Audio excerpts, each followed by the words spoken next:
भविष्य की AI technology आखिर किस हद तक विकसित हो सकती है? इस स्मार्ट रोबोट ने अपने साथियों को बचाने के लिए खुद को ही खत्म कर लिया। एक एनर्जी ब्लास्ट सीधे उसकी छाती में लगा और ये गार्डियन रोबोट तुरंत ही निष्क्रिय हो गया। टीम के सभी लोग हैरान और भावुक हो गए। कोई भी कुछ बोल नहीं पाया। टीम लीडर मनसा गुस्से और गम से भर गई और जिद करने लगी कि इस रोबोट को बेस ले जाकर रिपेयर किया जाएगा। लेकिन तभी जंगल के अंदर से अचानक एक परछाई निकली। छोटे बालों वाली वो लड़की घबरा गई और अंधाधुंध फायरिंग शुरू कर दी, जब तक कि एक साथी ने चिल्लाकर उसे रोका नहीं। वो शख्स डेल्टा टीम की यूनिफॉर्म पहने हुए था और हैरानी की बात यह थी कि वो इस बेस का इकलौता जिंदा बचा इंसान था। उसका नाम था ली बीबी। थोड़ा शांत होने के बाद उसने टीम को बेस में हुई भयानक तबाही के बारे में बताया। वो जो गार्डियन रोबोट बुरी तरह क्षतिग्रस्त पड़ा था, वो न सिर्फ 2 पेट्रोल रोबोट्स को मार चुका था, बल्कि तीसरे को जबरन कंट्रोल करके बेस के सभी सदस्यों की हत्या करवा चुका था। यह सुनकर ली बीबी की नजरें गुस्से से गार्डियन रोबोट पर टिकी रहीं, लेकिन टीम के बाकी लोग उसकी चिंता को नजरअंदाज करते हुए जल्दी से अपने स्पेसशिप की ओर लौट गए। वो रोबोट की मरम्मत में पूरी ताकत झोंक देते हैं। हालांकि उसका शरीर हिल नहीं सकता, पर उसका दिमाग पूरी तरह होश में है। जैसे ही सिस्टम रीस्टार्ट होता, वो बन सकता है एक खतरनाक किलिंग मशीन। शुक्र है कि डेटा एक्सपर्ट ने वक्त रहते एक जरूरी चीज पकड़ ली। गार्डियन रोबोट के अंदर अब भी एक कंट्रोल मॉड्यूल बचा हुआ था, जो उसकी नर्वस प्रणाली से जुड़ा था।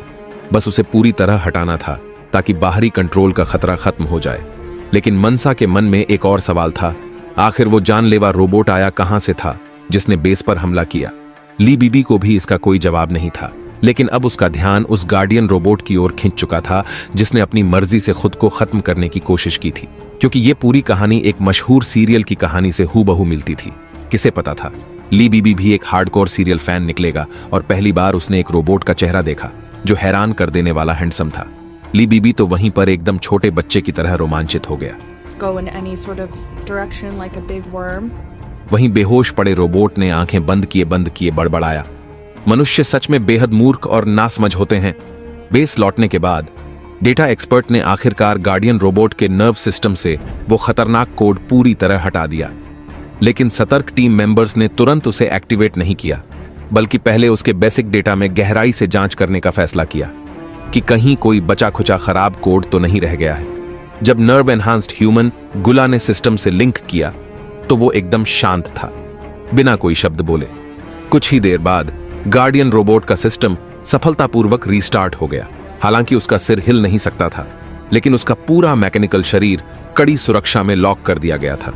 असल में गुला ने सिस्टम चेक करते वक्त एक चौंकाने वाला सच पता लगाया। गार्डियन रोबोट ने खुद ही टीम के कंट्रोल सेंटर को हैक कर लिया था, जिसकी वजह से कोई भी उसका कंट्रोल नहीं ले पा रहा था। साधारण भाषा में कहें तो गार्डियन रोबोट ने बगावत कर दी थी। ली बीबी का चेहरा सफेद पड़ गया। उसके झन में फिर से वो खून से लथपथ नरसंहार घूमने लगा जो एक बेकाबू रोबोट ने अंजाम दिया था। उसकी टांगें कांपने लगीं और वो तेजी से भाग खड़ा हुआ। लेकिन डेटा एक्सपर्ट अब भी भरोसा कर रहा था कि ये रोबोट किसी को नुकसान नहीं पहुंचाएगा। आखिरकार उसी ने तो उसकी जान एक विशाल मॉन्स्टर से बचाई थी। बेस में मौजूद बियर्ड वाला बंदा भी अब गार्डियन रोबोट को पसंद करने लगा था, यहां तक कि उसने उसका नाम भी रख दिया, सैसी। लेकिन गुल्ला, जो कि एक साजिश के पीछे कुछ बड़ा मानने वाला इंसान था, वो अब भी इस बात से संतुष्ट नहीं था। उसका मानना था कि जब से वे इस ग्रह पर उतरे हैं, जो कुछ भी अजीब घटनाएं हुई हैं, उन सभी के पीछे इसी बगावत करने वाले रोबोट का हाथ है। यहां तक कि गुला को शक था कि शायद कंपनी ही इस रोबोट के जरिए उन्हें रास्ते से हटाना चाहती है। आखिरकार गार्डियन रोबोट भी चुप नहीं रह पाया। उसने पलटकर जवाब दिया, अगर कंपनी सच में सबको मारना चाहती तो इतनी झंझट करने की जरूरत ही नहीं थी। सीधा रहने वाले केबिन के लाइफ सपोर्ट सिस्टम में छेड़छाड़ कर देती। और जहां तक बात है पैसों की, तो जिंदा कर्मचारी रखना कंपनी के लिए मरने वालों के भारी मुआवजे से कहीं ज्यादा फायदे का सौदा होता है। गुला इस तर्क के सामने चुप हो गया। उसके पास कहने को कुछ नहीं था। लेकिन उसने तुरंत एक नया शक सामने रख दिया कि इस गार्डियन रोबोट के सिस्टम में हजारों घंटों की वीडियो और फिल्में स्टोर हैं। खास तौर पर एक सीरीज जिसका नाम था तानाशाह बॉस को रोबोट से प्यार हो गया। इस शो को गार्डियन रोबोट बार बार देख रहा था। गुला को शक हुआ कि यह किसी तरह कंपनी को गुप्त संदेश भेजने का तरीका है। अब तक चुप रहने वाला हुसीगा अचानक एक खास सीन के बारे में पूछ बैठा। जब गार्डियन रोबोट ने फौरन उसका जवाब दिया, वो जोर से चिल्ला उठा, सैसी सच में सीरियल ध्यान से देख रहा है। लेकिन गुल्ला अब भी अपनी बात पर अड़ा हुआ था। उसे यकीन था कि इस रोबोट में कुछ न कुछ गड़बड़ है। और इसे कंपनी को सौंपना ही होगा। पर इसी बीच गार्डियन रोबोट ने अचानक अपनी मूवमेंट फिर से हासिल कर ली। उसने गुला की गर्दन को कसकर पकड़ लिया, मगर आखिरकार उसने उस इंसान को छोड़ दिया जो लगातार उसे शक की निगाह से देख रहा था। यही हरकत देखकर मनसा की आंखों में उम्मीद फिर से लौट आई। उसने दिल से गार्डियन रोबोट को टीम में बने रहने का निमंत्रण दिया, कम से कम तब तक जब तक वे सब इस ग्रह से सुरक्षित निकल नहीं जाते। मनसा ने वादा किया कि वो कंपनी को उसकी असामान्य हालत के बारे में कुछ नहीं बताएगी।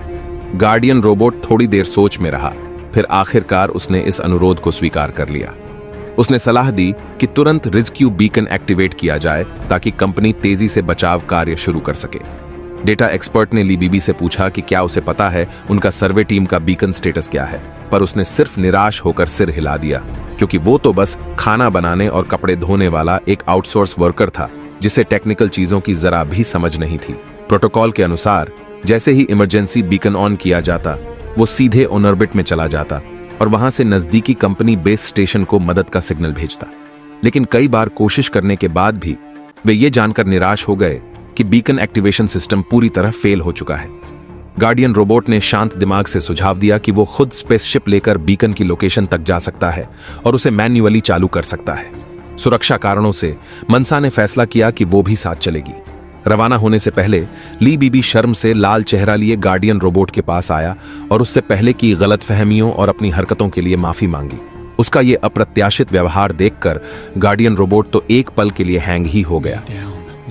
स्पेसशिप की यात्रा के दौरान दोनों ने डेल्टा सर्वे टीम पर हुए हमले को लेकर चर्चा शुरू की। इस बीच मनसा को एक बहुत अहम डिटेल पर ध्यान गया। उनके रहने वाले मॉड्यूल की बाहरी सुरक्षा पर कहीं भी जबरदस्ती घुसपैठ के कोई निशान नहीं थे। गार्डियन रोबोट ने अंदाजा लगाया कि हमलावर शायद किसी दूसरे एक्सप्लोरेशन टीम मेंबर के रूप में छिपा हुआ था और उसने पीड़ित की भलमनसाहत का फायदा उठाकर दरवाजा खुलवाया होगा। मनसा जैसे मददगार लोग ऐसे मामलों में सबसे पहले धोखा खा जाते हैं। मनसा ने पीठ फेर ली। अब वो खुद पर ही शक करने लगी, क्या मैं वाकई एक रोबोट से भी कम समझदार हूं? जैसे ही स्पेसशिप बीकन के लोकेशन के पास पहुंचने ही वाला था, मनसा ने एक बार फिर दूर से सिस्टम को ऑन करने की कोशिश की, लेकिन कंफर्म हुआ कि ट्रांसमिशन सिस्टम अब भी पूरी तरह फेल है। अब उनके पास एक ही रास्ता बचा था, सबसे खतरनाक रास्ता, बीकन के बिल्कुल पास जाकर मैन्युअल एक्टिवेशन करना।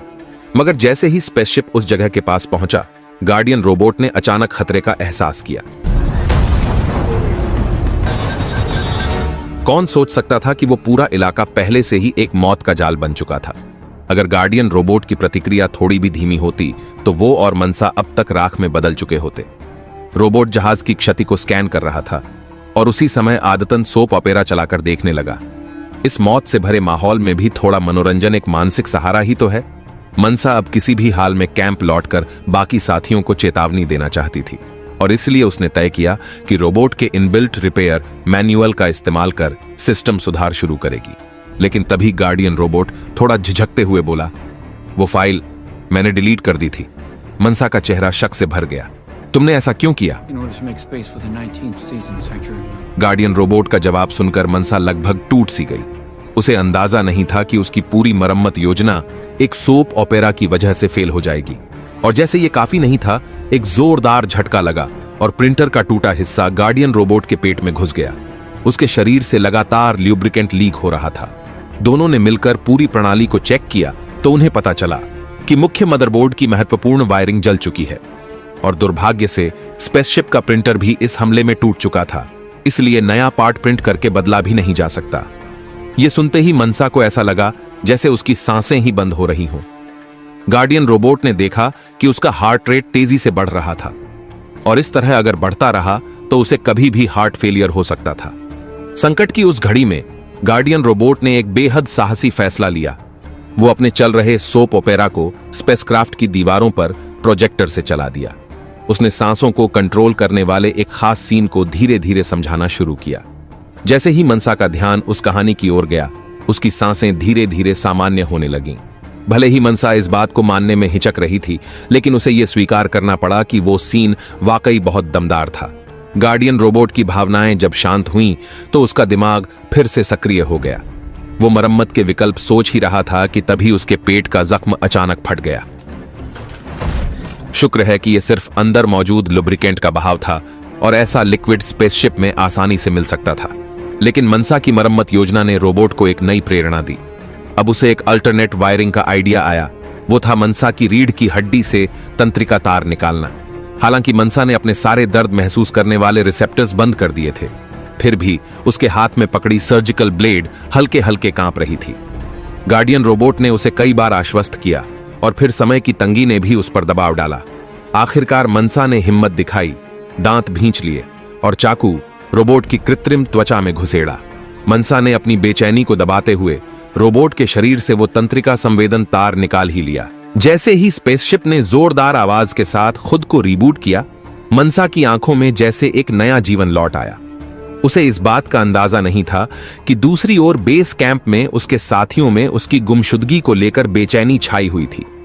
इसी दौरान ली बिनबिन ने बातों का रुख सैटेलाइट मैप की ओर मोड़ दिया, उस नक्शे का एक खास हिस्सा जिसे जानबूझकर ब्लर या मिटा दिया गया था।